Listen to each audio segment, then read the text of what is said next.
Bienvenidos, gente linda. Esto es Fútbol entre Amigos. Hola, hola a todos nuestros amigos del canal favorito de YouTube, Fútbol entre Amigos.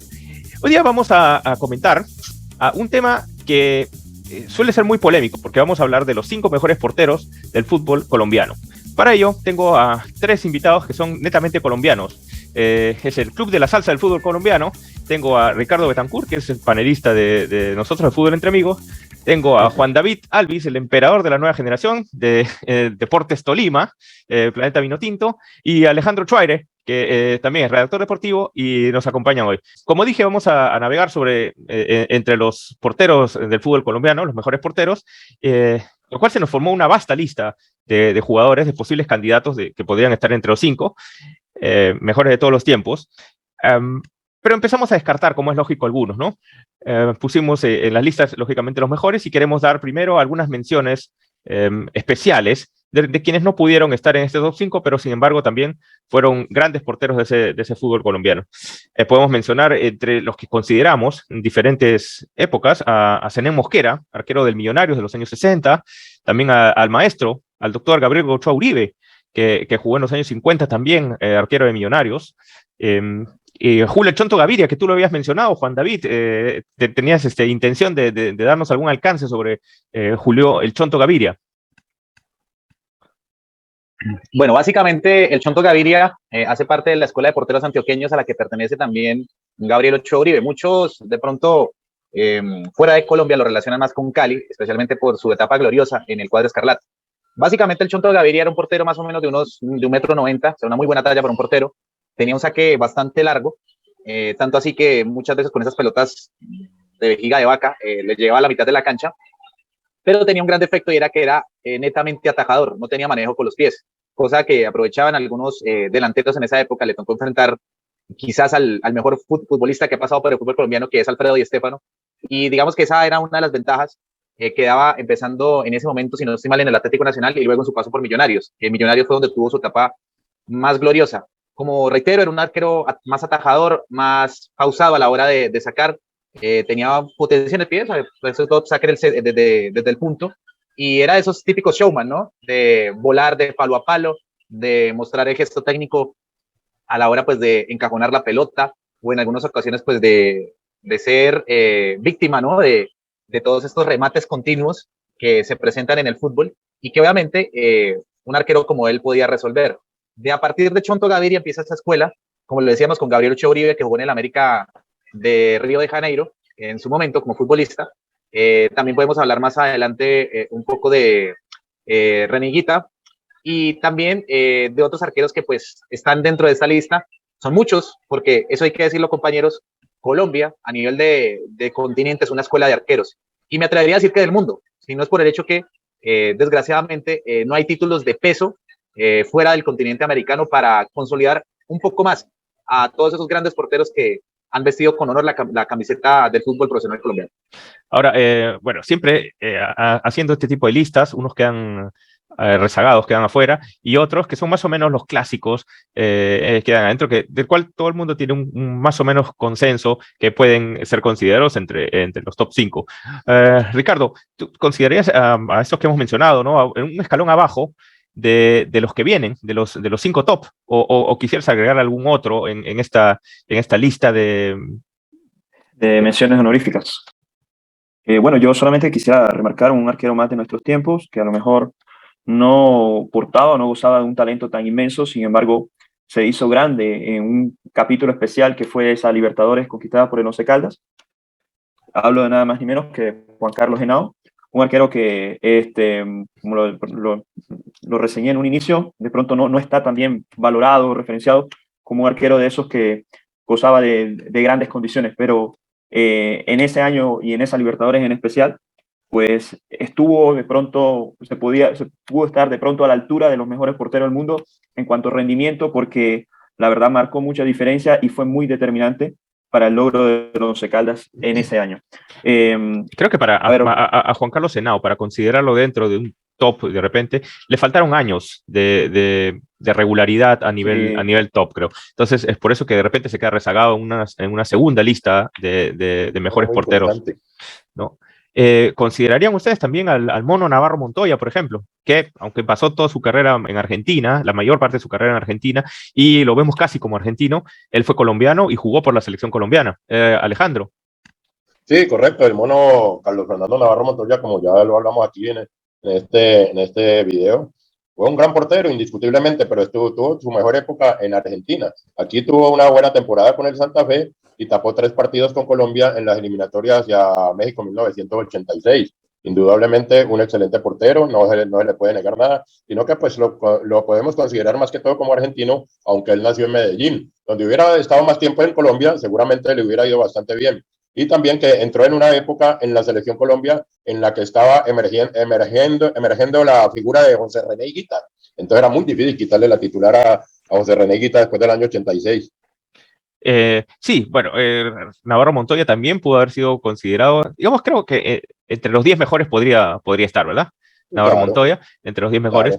claro. Otros que de repente también fueron considerados por nosotros mismos en una lista de top 5, pero en el promedio de todos no llegaron a entrar, fueron las figuras de Farid Mondragón y Miguel Calero. ¿Qué nos pueden comentar de Farid Mondragón, por ejemplo? ¿Por qué no podría estar más arriba en este top? A lo mejor porque de pronto Farid no tuvo una regularidad ni un nivel tan brillante en muchos tramos de su carrera.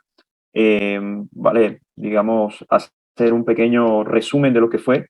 Él comenzó, si mal no estoy, en el Sporting de Barranquilla. Se estrenó allí, después anduvo por algunos clubes del fútbol colombiano, entre ellos el Cali, y después sí dio el gran salto a la fama, por así decirlo, cuando pasó al Independiente de Avellaneda y empezó a consolidar un renombre a nivel continental, logrando algunos títulos con el equipo argentino y consolidándose en el arco. Pero justamente coincidió también una época en la selección Colombia donde también se afianzó en la titular del arco colombiano, digamos, gracias también a la venia o la aprobación que tenía con Bolillo, que siempre lo puso por encima de Oscar Córdoba, y gracias a ello pues prácticamente fue el arquero indiscutible de la selección en el periodo entre 1996 y 1998, en el que creo que la mayoría coincide que fue la época cumbre de la carrera de Farid Mondragón. Ahora, en esas épocas sí hemos tenido en el fútbol colombiano 3 grandes arqueros. Miguel Calero, que ya lo acabamos de decir, Farid Mondragón y Oscar Córdoba, que seguramente va a estar en esta lista, vimos los promedios, y Oscar Córdoba estaba más arriba, pero ¿por qué es que está más arriba? Digamos, más o menos estuvieron en el mismo nivel y cada uno tuvo su momento de apogeo. Bueno, básicamente, agregando un poco a lo que ustedes mencionan, esos 3 arqueros de una generación dorada, especialmente de la Escuela Sarmiento Lora en Cali, que es un club formativo muy importante en Colombia, para hacer un paralelo en el continente, la Escuela del Ramón Tahuichi Aguilera en Bolivia, que fue la que permitió esa generación que terminó clasificando la Copa del Mundo del 94.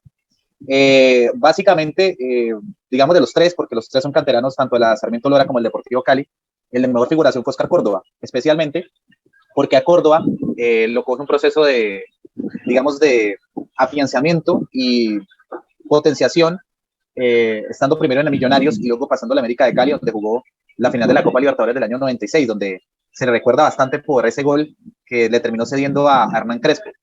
En ese orden de ideas, Córdoba, la verdad es un fenómeno, o sea, más allá de que Crespo lo tuviera de hijo, porque las cosas hay que decirlas como son, Córdoba fue el mejor de los 3, en rendimiento, en crecimiento y especialmente en liderazgo, porque acuérdense que Córdoba tiene un título que los otros 2 no tienen, y es un título con la selección Colombia siendo figura, porque la principal figura dentro de esa Copa América del año 2001, más allá de cómo se haya obtenido, fue Oscar Córdoba.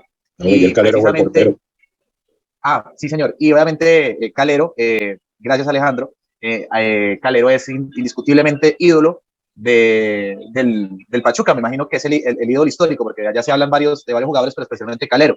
Y Calero fue otro que, al igual que Córdoba, que lució con Boca, quizás Oscar es el arquero más importante que ha tenido Boca Juniors en toda su historia, fue también Miguel Calero. Y ojo que Miguel Calero hizo parte del Pachuca, el único equipo de la CONCACAF que ha logrado un título en Conmebol.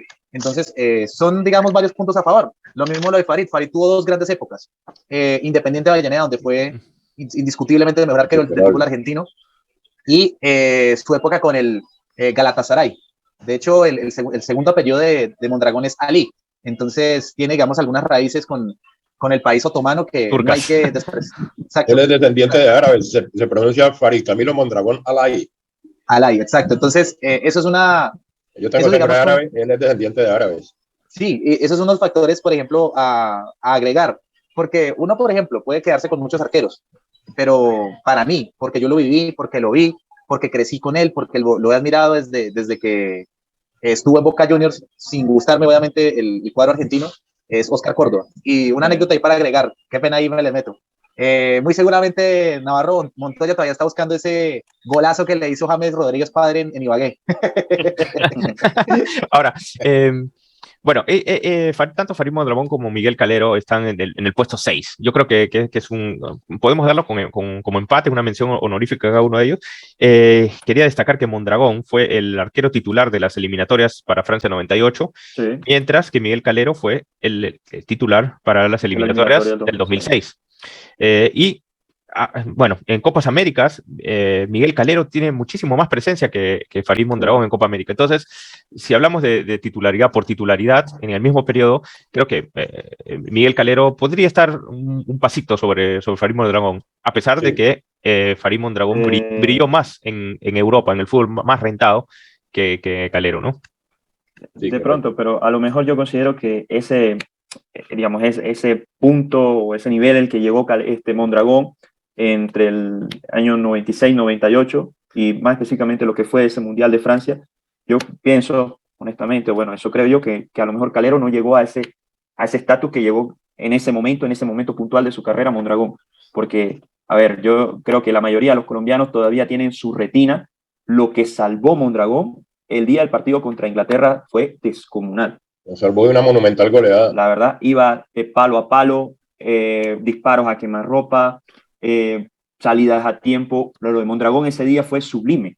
Desde el punto de vista individual, claro que el equipo obviamente no lo acompañó, pero a lo que voy y puntualizo es que el nivel que alcanzó Farid en esos años, muy pocos arqueros en Colombia han llegado a esa pauta, ¿no? Entonces, ¿tú consideras que el pico de Mondragón es más alto que el de Calero? Me parece que sí. Coincidentemente, ambos han jugado 55 partidos por la selección. Sin embargo, Farid Mondragón estuvo 12 años. En un periodo de 12 años jugó 55 partidos, mientras que Calero lo hizo por 17 diferentes años. Es una carrera más larga. Yo considero particularmente, ahora que los vi y los analicé, que Calero era un poco más espectacular, más volador, claro, más show, mientras que Farid un poco más sobrio, pero quizá otorgaba cierta más seguridad. No sé si opinas igual que yo, Alejandro. Sí, correcto. Farid Mondragón, digamos que era un portero más que todo como de arco, más serio. No porque Miguel Calero fuera un payaso, además, pero era más serio, más dueño de su arco, pero Calero tenía mucho mejor dominio de área. Las voladas de Calero eran impresionantes y salía Calero de su arco gambeteando de jugadores al estilo Higuita, y además le arrebataba el balón a los delanteros con los pies y salía gambeteando. Y también así, pues Calero tuvo su gran auge en la Copa América del 2001 y en el Pachuca, que fue campeón en 4 oportunidades, 2001, 2003, 2006, 2007 y campeón de Copa Suramericana. Lo que pasa es que, como bien lo dice Ricardo, de pronto tuvo, digamos, como un poquito de más presencia individual Mondragón por lo de su gran campaña en el Independiente y en tierras turcas. Creo que también estuvo en el Olimpia del Paraguay, si no estoy mal. Y Calero, pues, desafortunadamente terminó muy temprano su carrera deportiva y su paso por esta vida. Sí, lamentablemente. Fue un año después de su retiro el hecho de su muerte.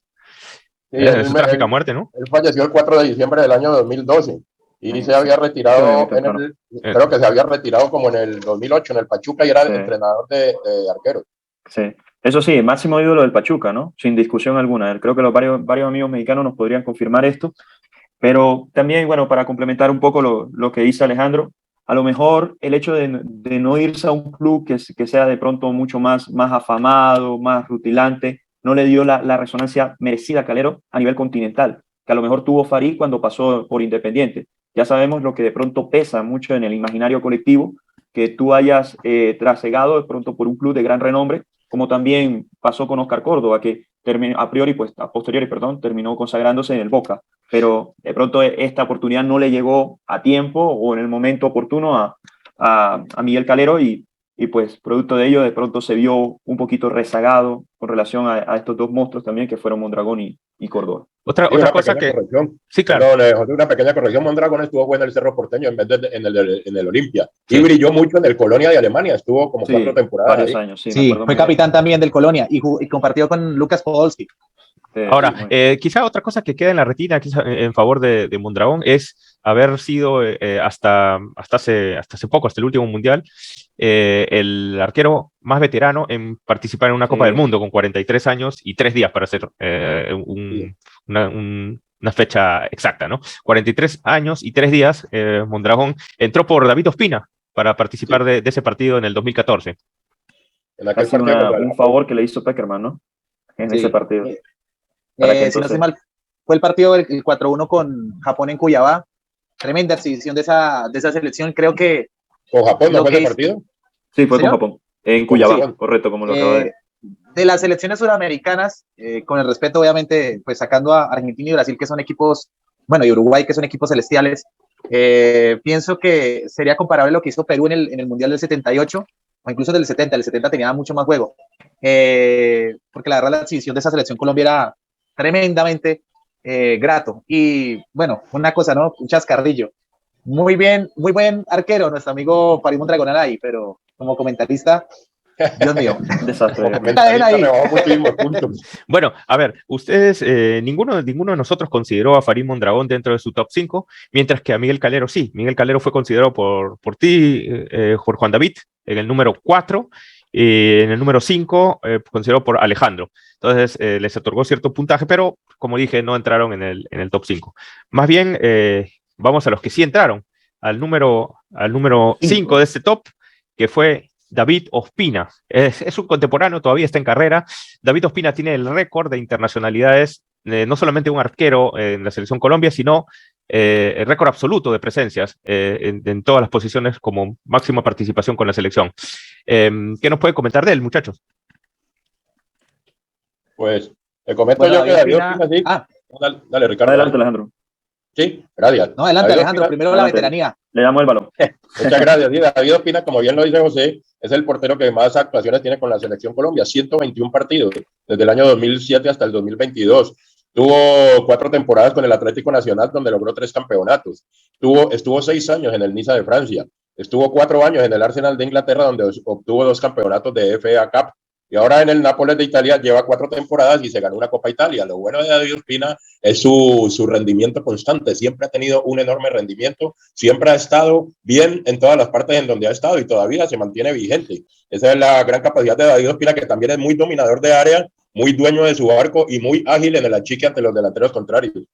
Ahora, está en el 5º puesto, pero creo que dentro de sus mayores virtudes es no tener ninguna top, pero siempre constante. O sea, no es espectacular, no es súper volador. Mucha regularidad. De repente tampoco no es tan seguro. Y ya algunos regalitos que hemos comentado en las previas a Perú, sobre todo en esta última. Se le regaló a Edison Flores. O a Pablo Guerrero, por ejemplo, ¿no? Orejitas. Entonces, a veces no es tan seguro tampoco. Pero sin embargo, ha mantenido una regularidad. No me revuelvan las pesadillas, muchachos, por favor. Ha mantenido una regularidad de 15 años jugando por la selección, ¿no? En 122 partidos. Entonces, creo que más o menos por ahí van las virtudes que nos hacen considerarlo en el puesto número 5. Bueno, Juan David, ¿tú querías comentar algo? Sí, si me permiten agregar algo para darle el cambio a Ricardo. La frase que creo que define a David Ospina es que es el arquero que necesita todo equipo. Es un arquero rendidor, es un arquero líder, es un arquero que rara vez se lesiona y que tuvo, digamos, su punto de inflexión precisamente cuando pasa de Niza al Arsenal de Italia. Con Arsène Wenger. Inglaterra. Sí, perdón, Arsenal de Inglaterra. Lo siento. Me disculpan los amigos italianos. Básicamente, algo que le recalcaba a Wenger era que tenía que salir jugando con los pies. A Ospina le costó el primer año en Inglaterra, y lo digo porque, pues, como todos saben, yo sigo el fútbol inglés. Y si bien es cierto, le tocó compartir en ese momento la titularidad con Szczęsny, si mal no estoy, empezó a evolucionar en esa parte, cosa que también se tradujo en la selección Colombia, donde ya uno no sufría cuando Ospina le pasaban el balón hacia atrás. y se consolidó en un equipo, lastimosamente, que si bien es cierto tiene un nombre muy importante dentro de Inglaterra, es el tercer equipo grande de Inglaterra, eh, le faltó tener mayor figuración internacional. Esa figuración internacional que sí ha tenido con el Nápoles y en donde ha podido mostrar realmente sus créditos como gran arquero. Me atrevo a decir que la mejor etapa de David Ospina es en el Nápoles de Italia, más allá Sí, correcto. de lo que mostró en Atlético Nacional, porque es ustedes, ya que estamos hablando hoy de arqueros, es un tema en lo cual estamos claros, y es que el arquero es como el vino, entre más años, mucho mejor. Sí. Así es. Eso Bueno, puede ser, sí. yo te doy el paso, Ricardo, pero quiero agregar que Ospina de repente no ha sido descollante en todos los equipos europeos en los que ha jugado. Que creo que tiene un mayor valor en la selección, vale más en la selección, es más importante que lo que ha sido en los diferentes Correcto. clubes. Ricardo, ¿tú qué opinas de Ospina? Bueno, creo que me robaste prácticamente el concepto, ¿no? Pero para resumirlo, sí, digamos, ahora que nos despachamos con Flores, con Ospina, yo creo que es válido también acotar de pronto los aspectos que no son tan benévolos con él. Ha sido un arquero constante, ha sido un arquero solvente. En selección siempre ha generado una gran seguridad, pese a que de pronto en algunos momentos ha cometido ciertas pifias, ha tenido hierros, desatinos, que a lo mejor han quedado muy, digamos, muy estampados ahí en la retina, en la memoria, pero no hay que olvidar que eso vienen siendo de pronto partidos que a lo mejor palidecen un poco con el gran nivel y la regularidad que ha mostrado Ospina a lo largo de más de 10 años. Entonces, si ponderamos esta regularidad, también hay que, de alguna forma, analizar el por qué es regular. Y Ospina no solamente ha sido regular gracias a su calidad, sino porque no ha tenido grandes competidores atrás suyo que de alguna forma le estén respirando la nuca y lo estén obligando, exigiendo mucho más para que no baje el nivel tanto en su club como en la selección. Entonces, por ahí ha descansado un poco el hecho de que no hay arqueros que estén en un nivel, digamos, decente o suficientemente competitivo como para él amenazarle el arco en la selección.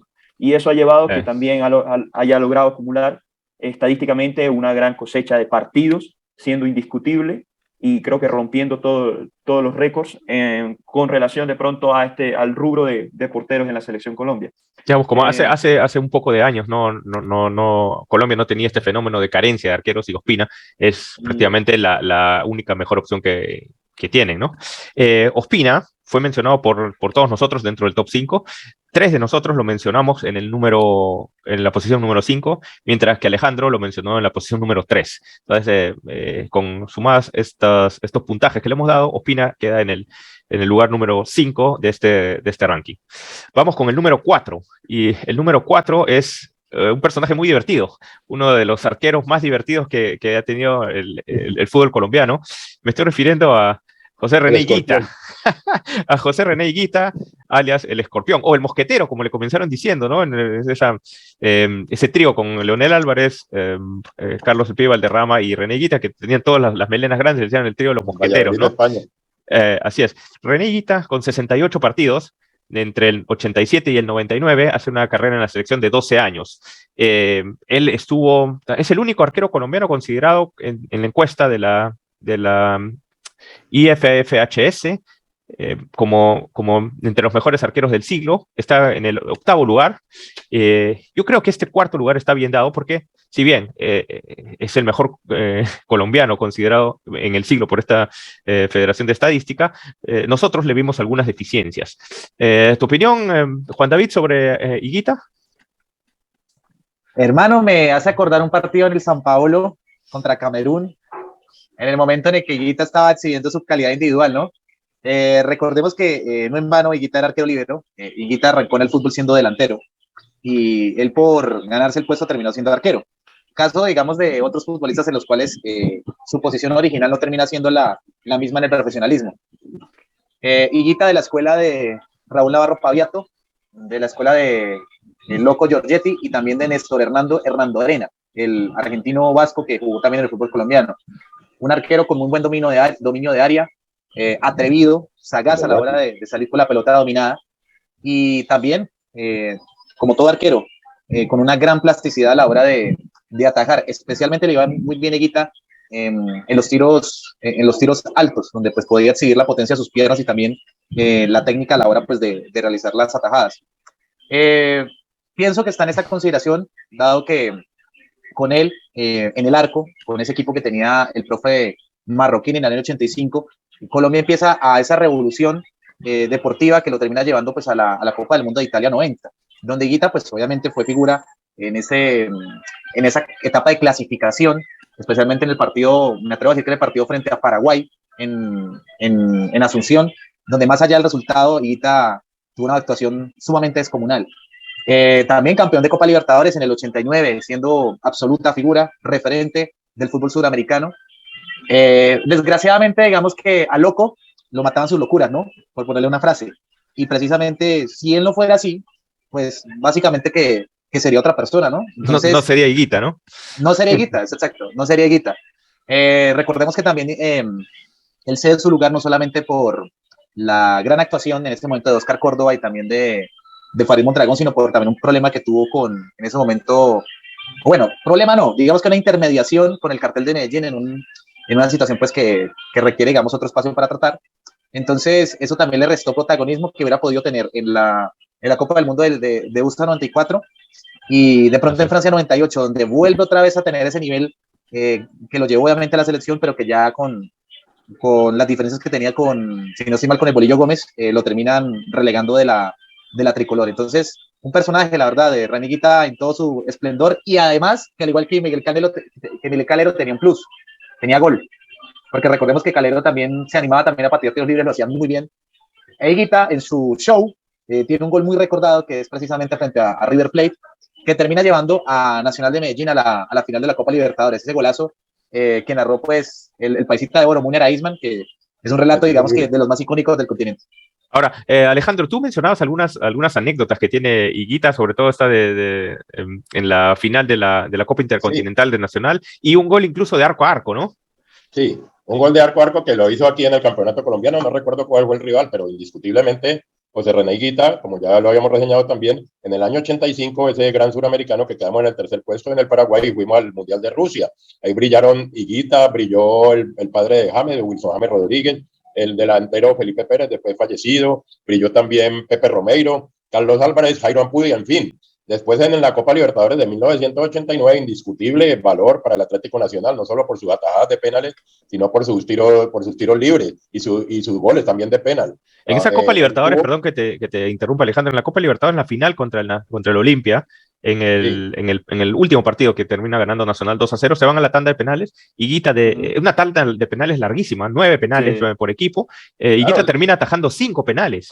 Sí, ¿cómo te parece? Mientras los jugadores del Nacional los votaban, Higuita los atajaba. Y las dos anécdotas bonitas de Higuita fueron los goles, las jugadas que hizo en la Copa Libertadores del 89, que sale de su propia área y le hace un sombrerito al delantero Marco Asten, uno de los mejores goleadores de todos los tiempos, y le hizo el sombrerito y se lo gambeteó y se fue con bola dominada y no lo perdió. Y en el Mundial del 90, contra Rudi Völler, contra Alemania, aparte de eso, nos evitó una sonora goleada contra Yugoslavia y le atajó un penalti al defensor central Faruk Hadzijevic, que era un especialista. Y en el partido contra Alemania fue declarado como la figura del partido, José René Higuita. Lamentablemente, como bien lo comentaba Juan David, tuvo sus problemas con la justicia colombiana, estuvo involucrado en una vaina de que no debía nombrarse, de un secuestro, y aparte de eso, el gol de Roger Mila, que vuelvo y lo repito, no fue solo culpa de él, porque Luis Carlos el Coroncoro Perea lo tiró a la guerra devolviéndole un balón que nunca debió devolverle cuando Colombia perdía 1-0. Debió tirarlo para arriba porque ya estaban en tiempo suplementario y tenía ese tigre de Roger Mila ahí respirándole en la nuca. Claro, total. Para agregar. Sí, claro. Para agregar, creo que aplica también la frase, esa la vieron, digamos, los antecesores de José, que se hizo muy famoso en el fútbol colombiano, que decía, no me la dejé ahí, Boricua, en referencia a Boricua. Yo se la comenté ahorita, Alejandro. Era Pastor Londoño Paso el que se inmortalizó esa frase, no me la dejé ahí, Boricua. No me la dejé ahí, Boricua. José René Higuita, el orgullo del barrio La Castilla en Medellín, un barrio bastante popular y que le ha contribuido al país no solamente en términos deportivos, sino también musicales. En algún momento estaremos contando eso. Mostró ese día precisamente frente a la Alemania, de las Alemanias más fuertes en todas las copas del mundo, una Alemania que era un equipo imperial. Mostró el carácter que realmente tiene un futbolista colombiano para afrontar la adversidad. ¿Qué le faltó digamos, a José Reneguita? Una mayor figuración en selección. Porque en clubes lo hizo absolutamente todo, jugó hasta cuando quiso, incluso se dio el gusto de jugar en el equipo del cual es hincha, en Medellín, pero le faltó, digamos, esa pizca de suerte que de pronto tuvieron otros en la lista, y que la gente aún le reconoce, especialmente en su labor de entrenador de arqueros con Atlético Nacional. Tanto así que, teniendo en cuenta la rivalidad que hay entre Nacional y Deportes Tolima en el último tiempo, el único jugador, o mejor dicho, exjugador del Atlético Nacional que siempre has aplaudido en el presidente Murillo Toro es precisamente Reneguita. Es un agradecimiento que se le tiene, digamos, más allá de su trascendencia en el fútbol colombiano, es la figuración en el fútbol internacional, porque fue quizás el primero que empezó a hacer visible a una gran escuela de arqueros como lo ha tenido la selección. Ahora, si me permites, yo opino un tanto diferente. No soy colombiano, de repente me estoy equivocando rotundamente, pero creo que Higuita tuvo más figuración en la selección de lo que señala Juan David. Sí, Y, o sea, en el Nacional y en la selección fue notable la figura de Higuita, y más bien en su paso por Europa. No es que se le notó tanto en sus pasos por los diferentes otros clubes en que ha tenido, ¿no? El Veracruz, el Valladolid, no ha tenido no ha figurado tanto. Entonces creo que eso es una de las cosas irregulares de Higuita, como para conseguirlo más arriba en el ranking. Claro. Yo creo que cabe precisar que, más allá de ese error infame que cometió contra Camerún y el gol posterior de Roger Milla, cabe nombrar que Higuita, con la actuación, el rendimiento general que tuvo en esa Copa, logró, digamos, capturar la atención por parte de un club europeo, en este caso pues, el Real Valladolid, que no dudó ni tampoco tuvo mayores, digamos, se fue directo por él junto con Carlos Valderrama y Leonel Álvarez para reclutarlo dentro de Maturana era el técnico, ¿no? Sí, Maturana era el técnico, pero bueno, hablamos de que era un jugador que ya estaba siendo visto, digamos, seguido o referenciado entre las grandes ligas, entre los reclutadores de las grandes ligas, y eso de alguna forma confirma también el concepto que aquí ha lanzado Juan David, cuando lo ha nombrado como ese jugador bisagra que de pronto le abrió las puertas e hizo más visible la escuela de arqueros en Colombia, porque se constituyó en un jugador de talla internacional. ¿Cuáles considerarías, Ricardo, que eran las mayores virtudes de Higuita? De René Higuita, arquero tapa penal, arquero con grandes reflejos, iba bien a los ángulos, de pronto no tenía gran elasticidad, gran flexibilidad, pero sin embargo era un arquero que por ahí te sabía achicar bien y te sabía también de pronto, como quien dice, engañar o intimidar al delantero cuando estaban en un mano a mano. Entonces, por ahí Higuita, sin ser un arquero de pronto con condiciones tan excepcionales, por ahí te marcaba diferencia ya en su rol como portero y también pues en su rol de showman, porque de alguna forma esa faceta que tenía de salir del arco, esa faceta que tenía disparando los penales, cobrando los tiros libres, pues rompía todo el paradigma, ¿no? Rompía todo el paradigma de lo que era un portero, aparte que también tenía muy buen manejo con los pies. Por ahí muchos lo criticaron en su época porque a veces tenía salidas que calificaban como temerarias, pero lo cierto es que él a todas estas críticas siempre lo contestaba diciendo que era su estilo, que era su ADN, era parte de su personalidad, y también la comprensión que tenía del juego venía condicionado a esto, de que él no solamente tenía una responsabilidad en salvaguardar al equipo y el arco, sino también en brindarle espectáculo al público. Y esto Higuita se lo tomaba casi de manera como sagrada, ¿no? Y era difícil que en un partido Higuita no tuviera de pronto un gesto o una maniobra de este estilo, ¿no? En donde saliera con balón dominado del arco, e incluso a veces, bueno, en más de una ocasión, ¿no? Ya era casi costumbre, se atrevía a eludir y rajar a los mismos delanteros. Eso en gran medida también porque poseía las virtudes y el talento para llevar a cabo eso. Otros porteros eran mucho más estáticos, eran mucho más sobrios. Higuita se decía que tenía un gran dominio con el balón, se decía que tenía una gran técnica, así que ¿por qué no entonces también exponerla y lucirse dentro del campo de juego. Ahora, yo siempre le vi una deficiencia, sufría algo en los tiros a media altura, especialmente sobre la derecha, y Alejandro mencionó entre sus comentarios esa final con el Milan, Intercontinental Nacional Milan en Tokio, o sea, ese Milan de Baresi, de Maldini, Rijkaard y Van Basten, ¿no? Esa final, recordemos que tuvo como gran protagonista a René Higuita y es ganada en tiempo extra por el Milan en el minuto 119. O sea que el Nacional estuvo a punto de arrancarle a ese poderoso Milan al menos una tanda de penales. Sí, se le paró de tú a tú Nacional al Milán y desafortunadamente en el minuto 119 del segundo tiempo Higuita no armó bien la barrera y dejaron un boquete entre el Chonto Herrera y John Jairo Treyes y por ahí el italiano Alberi Evani clavó el zurdazo a toda la escuadra de Higuita y lo dejó sin opción. ¿Qué deficiencias, digamos, tú consideras de Higuita para no estar entre los 3 primeros, por estar en el número 4? Pues Higuita, como bien lo dijo también Ricardo, un portero muy ágil mentalmente, se anticipaba a los delanteros, a lo que iban a hacer los delanteros, y Higuita prácticamente ya le adivinaba su jugada. Tuvo su error con Roger Mila, porque pues, un portero tampoco puede ser perfecto, porque no todos los partidos quedarían 0-0, pero un indiscutible porterazo de mucha agilidad mental, rapidez para definir las cosas. En 1990, dado su dominio de la bola con los pies, la FIFA prohibió entonces que un defensor le devolviera el balón, un defensor le devolviera el balón al portero y que el portero lo cogiera con las manos. Tenía que cogerlo con los pies. Eso lo hicieron en raíz a que vieron a Higuita como un arquero líbero y eso se denominó la ley Higuita en el año 1990 por la FIFA. Ah, qué dato, no lo sabía. Sí, bueno, tuvo esencialmente lo que se le pide a un arquero es una seguridad atrás, es lo primordial que debe dar, y quizá Higuita en ese sentido no era pues el más seguro de los arqueros, no por esas acciones temerarias que mencionó Ricardo, y por eso lo estamos considerando no entre los 3 primeros, en el 4º lugar. Nosotros mencionamos a Higuita, Juan David no lo mencionó dentro de su top 5. Uh-huh. En el 3er lugar lo puse yo y lo puso Ricardo. Alejandro lo puso en el 4º lugar. Todo sumado, un promedio de puntajes, lo colocamos en el 4º lugar de nuestro ranking. Vamos al tercero.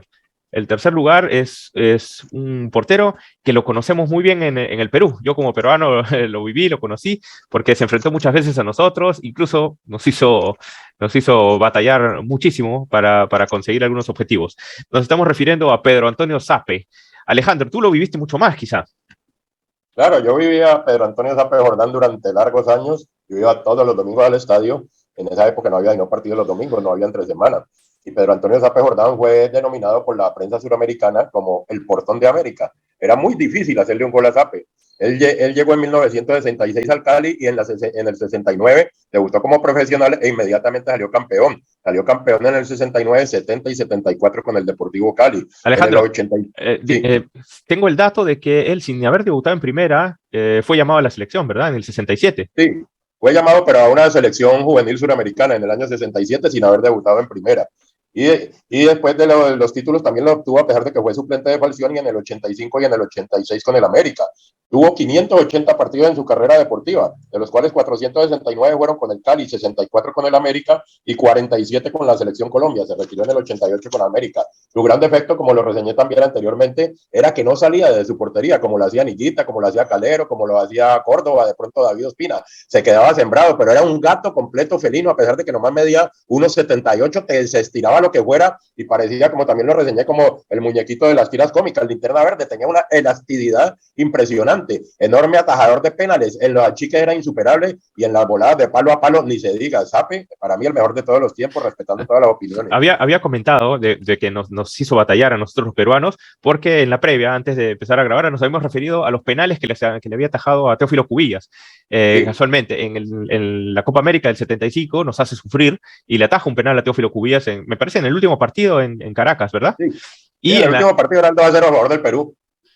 Y en la eliminatoria del 81 también le ataja un penal, que hubiera sido, si hubiera sido gol, hubiera sido el último gol de Cubillas en la selección peruana. Sí, correcto. Lo denominaron que Zape tenía de hijo a Teófilo Cubillas. Y aparte también logra el subcampeonato con Boca Juniors, perdón, con Deportivo Cali, contra Boca Juniors en el 78. Tú, Ricardo, bueno, seguramente no lo habrás visto, pero No, habrás, tuve el placer. habrás Sí. leído algo de esa final de Copa Libertadores. Sí, por supuesto. Aquí vale nombrar que el Deportivo Cali fue el primer equipo en Colombia que llegó a una final de Copa Libertadores en el año 78. Y bueno, tuvo entre figuras destacadas a Pedro Antonio Sape, junto con otros jugadores súper, hiper talentosísimos. Y pues el arquero insignia de ese equipo era Pedro Antonio.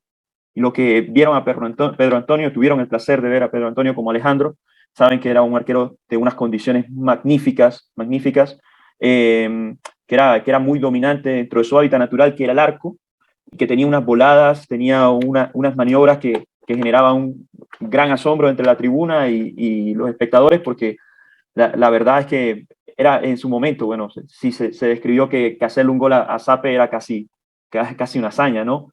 Pero bueno, dentro de pronto la lista que nosotros aquí hemos seleccionado criteriosa y juiciosamente, a lo mejor Sape pierde algo de puntos por no ser un arquero que coincidió con una época de pronto más gloriosa, exitosa, o en la cual la selección Colombia en particular haya figurado en Copas del Mundo.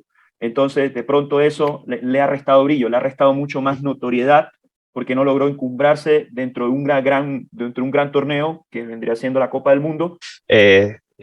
Digamos, entre los que hemos nombrado, entre los nombrados hasta ahora, es el que más larga carrera ha tenido dentro de la selección. Y son 18 años, solo son 59 partidos, más o menos la mitad de los que tiene Ospina actualmente en menos años, pero... Para 59 partidos en los años 70, cuando la selección jugaba por promedio anual 3 o 4 partidos. O sea, la verdad que es una marca, wow, espectacular, extraordinaria. Sí, la verdad, o sea, prácticamente hablamos de un jugador que hegemonizó el arco de la selección Colombia, así como lo hizo Ospina, pero bueno, muchos recalcan que a lo mejor tuvo más brillo y más trascendencia porque era mucho más relevante el rol mismo de Sape en la selección que lo que es Ospina o ha sido Ospina durante estos 10 años. Juan David, ¿tú qué tienes que decirnos de Pedro Antonio Sape? Bueno, yo simplemente me guío por las crónicas. Sape, dentro de los arqueros colombianos de la función de arquero, es el más iluminado, por así decirlo. Sape tuvo bastantes vallas invictas, tuvo ese plus de ser arquero de club y arquero de selección, que eso en muy pocos lugares se encuentra. Y tiene dos anécdotas. La primera, Alejandro la dirá con mayor precisión, él tenía otro némesis, no solamente Teófilo Cubillas, se trata de Fernando Morena. Claro. El delantero uruguayo con mayor cantidad de goles oficiales. Un monstruo, Fernando Morena. Además, en varias ocasiones goleador de la Copa Libertadores de América en ese histórico Peñarol de los años 80. No recuerdo si fue con América de Cali o si fue con el Deportivo Cali, por eso le digo a Alejandro que me dé la precisión al respecto. Cobra un penal en el Estadio Centenario Montevideo, Morena se lo tapa a Sape y de la rabia que le dio a Morena le pisó el hombro. A partir de ahí... me parece que es un partido Copa América 75. Copa América 1975, semifinales para llegar a la final contra el Perú. Ganó Uruguay 1-0, pero Colombia había ganado 3-1 en el Campín. Y entonces metió gol Fernando Morena, de entrada como a los 10 minutos de cabeza. Y en el minuto 77 y 79 se pitaron dos penales. El primero lo tiró por encima Fernando Morena. El segundo se tiró Sape a su lado izquierdo y se lo tapó a Morena. Y Morena, como de la rabia por la desesperación, fue y lo pateó y le pegó en el hombro. Sape siguió tapando el partido, pero vendado. Y tapó en los dos partidos finales contra el Perú.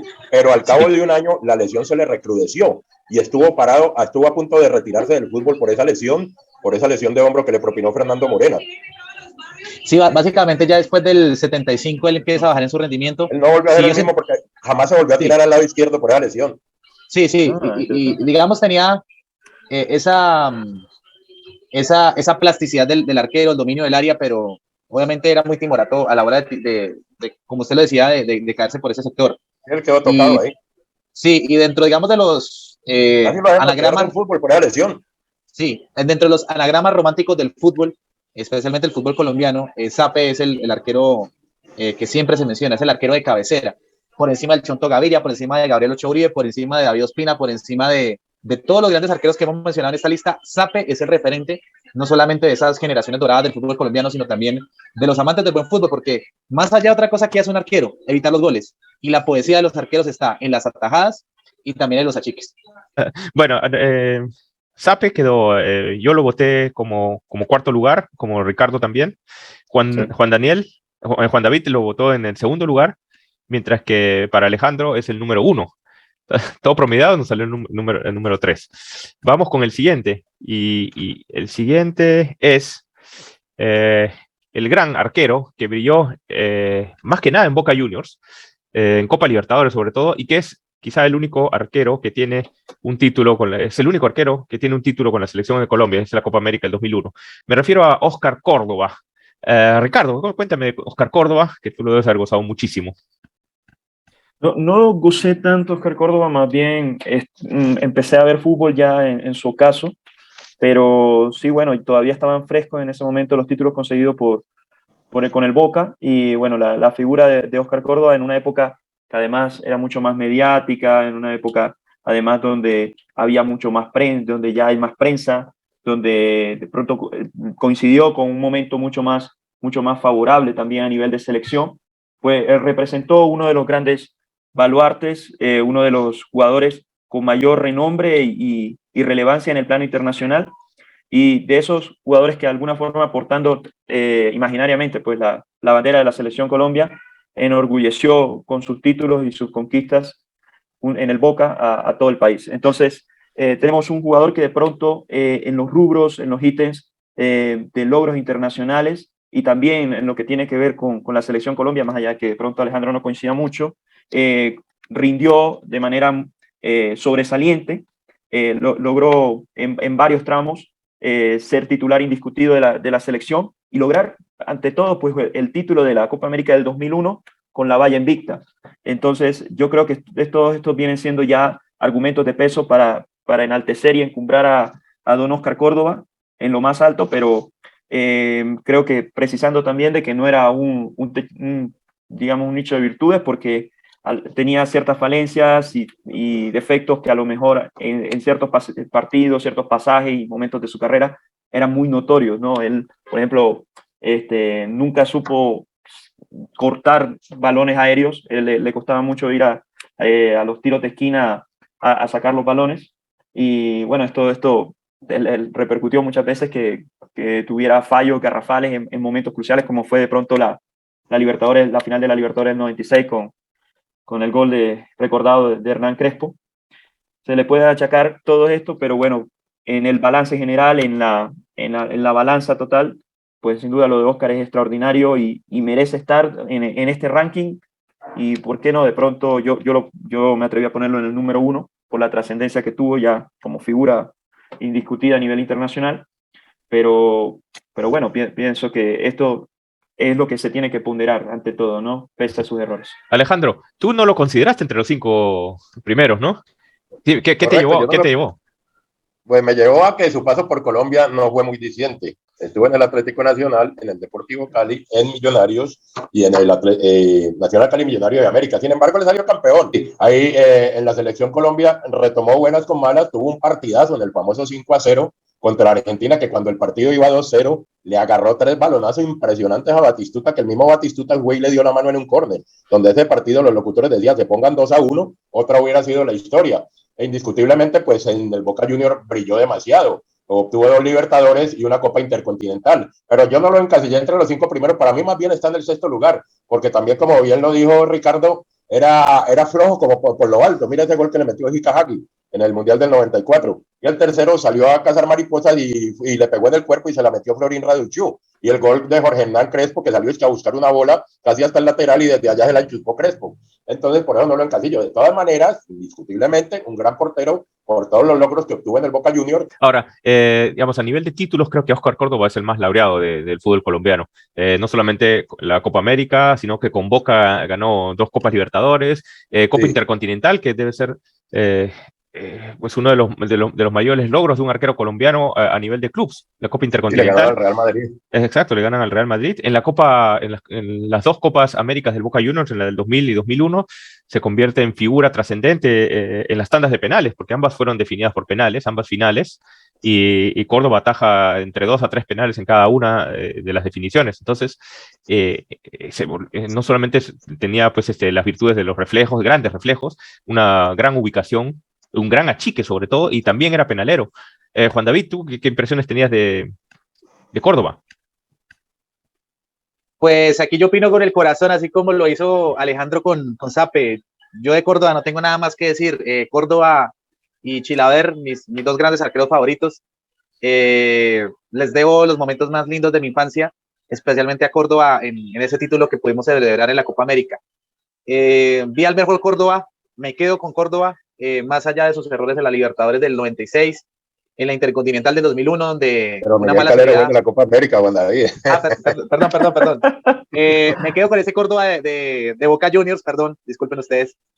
Me quedo con ese Córdoba que me alegraba mucho al ver sus atajadas, más allá de que no podía ver a Crespo o al mismo Batistuta. Era impresionante verlo tapar. Y reitero, más allá de sus errores, pues en la Libertadores del 96, en la Intercontinental del año 2001, donde una mala salida suya terminó siendo el gol de Samuel Kufur, que fue el que marcó el gol de esa Intercontinental para el Bayern, partidazo ese. Córdoba refleja lo que es... Esa no la contaba, ¿eh? Sí. Esa es otra, al prontuario de Oscar. Sí, lastimosamente, pero así como él tuvo esos fallos, a él se le ven esas dos Libertadores enormemente, especialmente Sí, por supuesto. la de la tanda de penales con Palmeiras, porque impresionante lo que tapó ese día. Y claro, y muchos así, o sea, usted le pregunta a cualquier argentino cuál es el arquero histórico del fútbol colombiano y le va a decir Córdoba, porque Córdoba dejó un legado muy grande en el fútbol argentino, me atrevo a decir que está entre los mejores extranjeros de la historia del fútbol argentino. Y bueno, pues cuando uno ve, digamos, el cenit de la carrera de un futbolista, muchas veces se queda precisamente con eso, con esos momentos de inspiración. Y lo dicho, Córdoba, conociendo la filosofía de Bianchi, era un arquero para guardar el 1-0. Córdoba había balones que incluso llegó a sacar hasta con la cara. Sí. Impresionante. Cuando tenía que aparecer Córdoba, aparecía y en gran forma. En selección también quedó viendo, especialmente en el 94, pero creo que el partido icónico de Oscar Córdoba fue precisamente ese con Argentina, el 5-0. En el 5-0 le saca un balón. Fue excepcional de Córdoba. Sí, espectacular. Le vi, creo que, no sé si fue esa jugada que escribe Alejandro, bueno, el jugador que yo, el ídolo que yo tengo es Batistuta. Batistuta, tengo muchos recuerdos. Yo también. Batistuta tiene una jugada, creo que es pase de Ramón Medina Bello, le queda el va a cabecear, el balón le queda pagando y le mete una volea espectacular que Córdoba termina sacando. Y se lo sacó Córdoba. Sí, le dio la mano, le fue a darle la mano a Córdoba. Sí, en ese momento, así que y Batistuta incluso creo que al final del partido intercambia la camiseta con Córdoba, me parece. Sí, me parece que sí. Sí, si mal no recuerdo, en ese partido el gráfico le pone 10 puntos a Valderrama y 8 puntos a Oscar le pone como 8. 8. Sí, el Prilla estuvo impresionante también en el partido. No, casi todos estuvieron sublimes. Quería acotar algo que dijo Juan muy por encima, de pronto superficial, pero que me parece un componente imprescindible para de pronto aquí realizar una reseña digna de Oscar Córdoba, y es la parte del liderazgo, ¿no? El liderazgo que tenía dentro del mismo Boca, como un jugador referente, como un jugador de esos que tenía voz de mando dentro del mismo vestuario.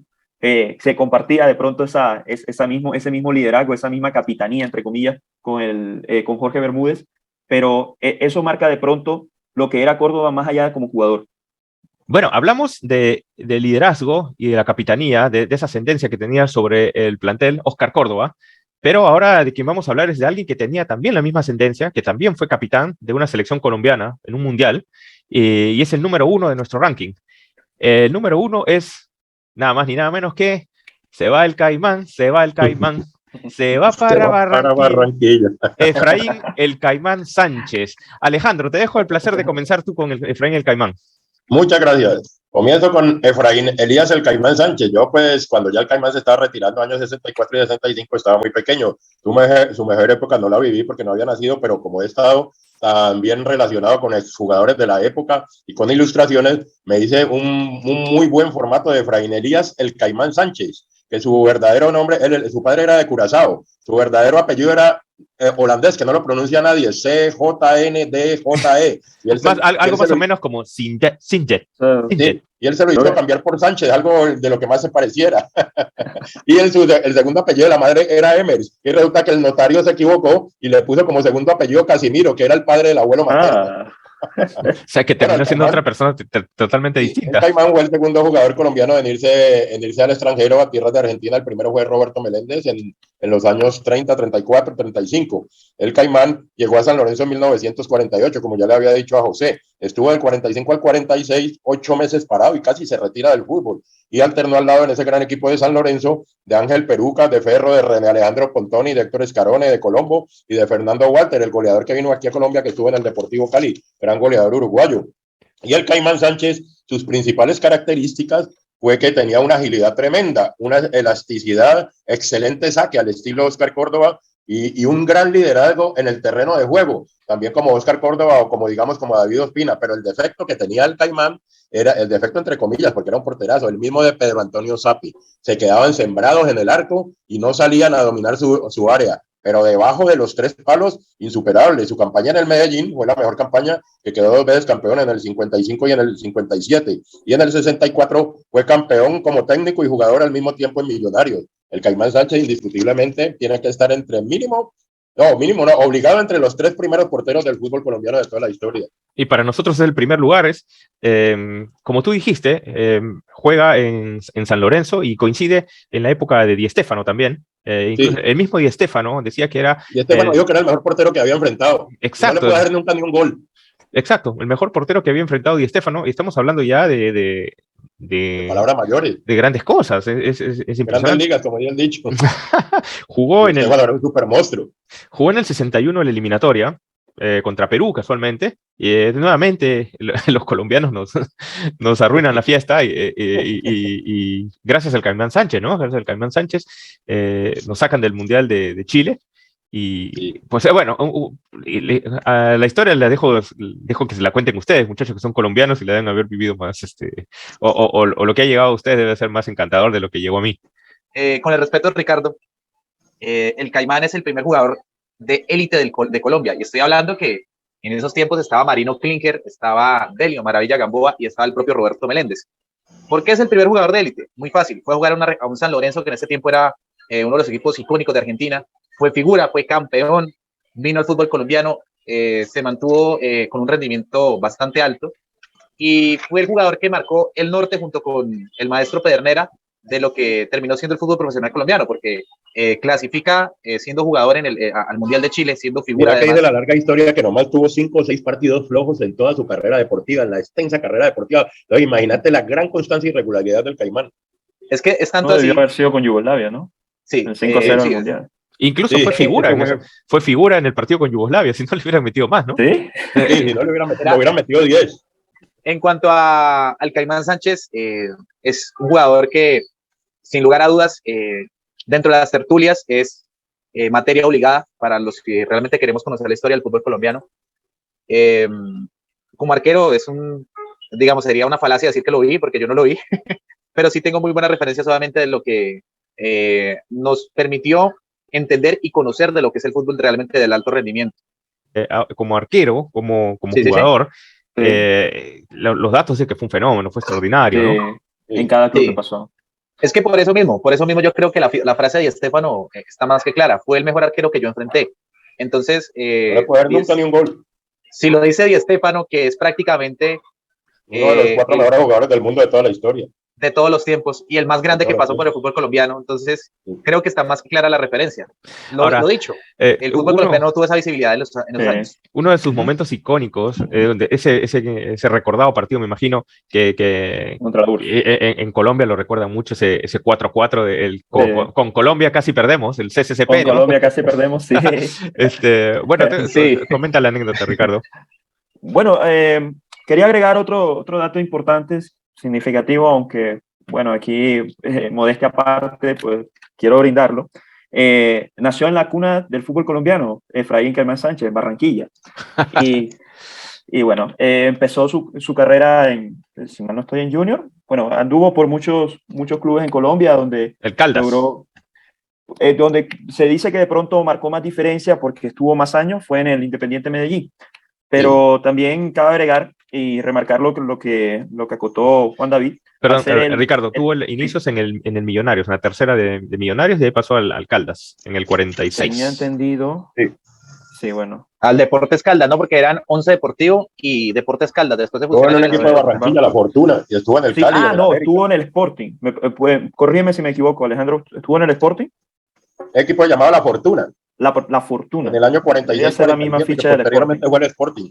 Sí, correcto. Era la misma ficha del Sporting. Después fue rebautizado. Sí, empezó por Millonarios, luego pasó por el Caldas. Creo que no era el mismo Once Caldas, me parece que era otro equipo que le competía al Caldas en ese momento. No, era el Deportes Caldas, porque era el Deportes Caldas. Sí, porque recuerden, haciendo una precisión para lo de Ricardo, hoy Once Caldas es la fusión de Deportes Caldas y Once Deportivo. Y de hecho todavía se tiene ese litigio del título del 50 que legalmente no le corresponde a lo que hoy es Once Caldas. Hay un detalle importante en la carrera del Caimán Sánchez que yo creo que es válido reseñar, que fue uno de los pocos jugadores que participó tanto en la era amateur como en la era profesional. Precisamente en Millonarios, donde pues según los registros hizo el debut, pues lo hizo en el año 1943, cuando todavía no se había profesionalizado el fútbol colombiano. Recordemos que el primer campeonato profesional se jugó en 1948. Justamente en ese año, lo que dicta aquí su biografía, pasó al San Lorenzo de Almagro. Y creo que en San Lorenzo, si mal no estoy, fue que él acuñó el apelativo del Caimán. Exacto, porque sí. en ese tiempo todavía estaba muy de moda de pronto esa canción. Cuando llegó a Buenos Aires, a Argentina, si mal no estoy, le preguntaron de dónde era, y él dijo que era de Barranquilla. Entonces un jugador argentino que había tenido un paso breve por Colombia, ahora no recuerdo el nombre, recordó que había una canción que decía: se va el Caimán, se va para Barranquilla. Entonces, producto de ello, pues, el mote del Caimán quedó prácticamente instalado en Efraín, y después, pues, amalgamó la carrera que ya le conocemos, ¿no? Era un Caimán muy elástico, ¿no? Un super Caimán. Sí, un Caimanón. Eso volaba de palo a palo también. El único jugador que tiene playlist en esta lista, ¿no? Bueno, volviendo al CCCP, ¿no? Ok. Sí. Bueno, como saben, Colombia jugó su primer mundial en Chile en 1962, y tuvimos ese encuentro que creo que resumió prácticamente ya, pues dignificó todo lo que hizo Colombia, o la participación de Colombia en ese mundial, porque más allá de ello no hay, creo que, más que de pronto rescatar, ¿no?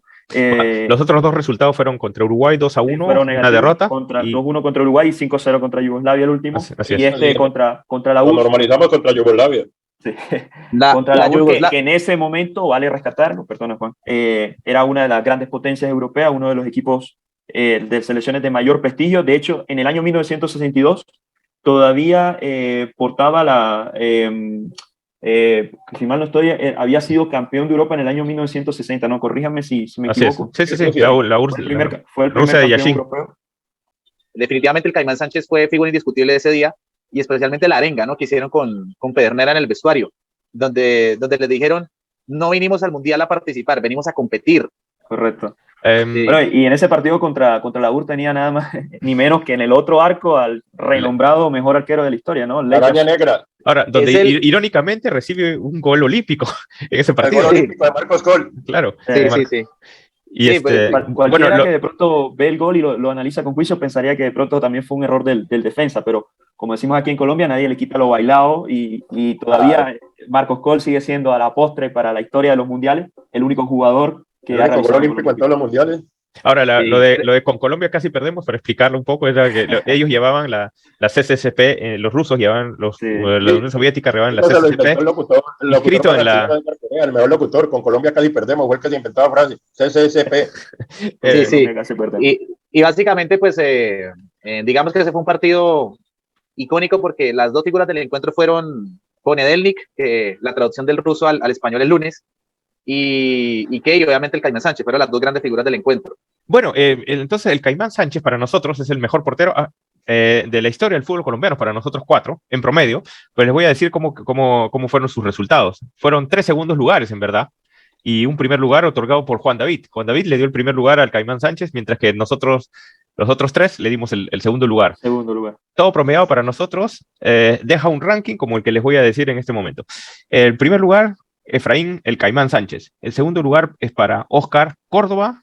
Tercer lugar, Pedro Antonio Sape. El cuarto lugar es para René Higuita.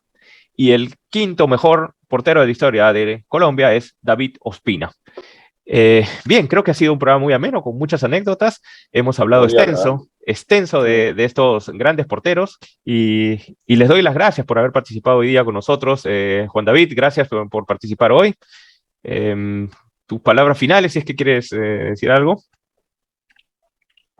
Los arqueros son los principales héroes y villanos del fútbol. Sin arquero no hay fútbol. Entonces, me parece que es honroso hacer un criterio, una auscultación en la historia del fútbol colombiano y mencionar que siempre se ha marcado un derrotero, especialmente en la parte de los arqueros. Una posición que es de valientes, no de cobardes, y más allá, creo que a muchos nos trae unos recuerdos muy gratos, especialmente porque muchas veces, y esto va a ser paradójico, en el fútbol hay veces en donde se ha celebrado más una atajada que un gol. Entonces, gracias por la invitación, y hermano, pues aquí estamos para disfrutar y hablar de lo que más nos gusta. Ricardo, tus palabras también para...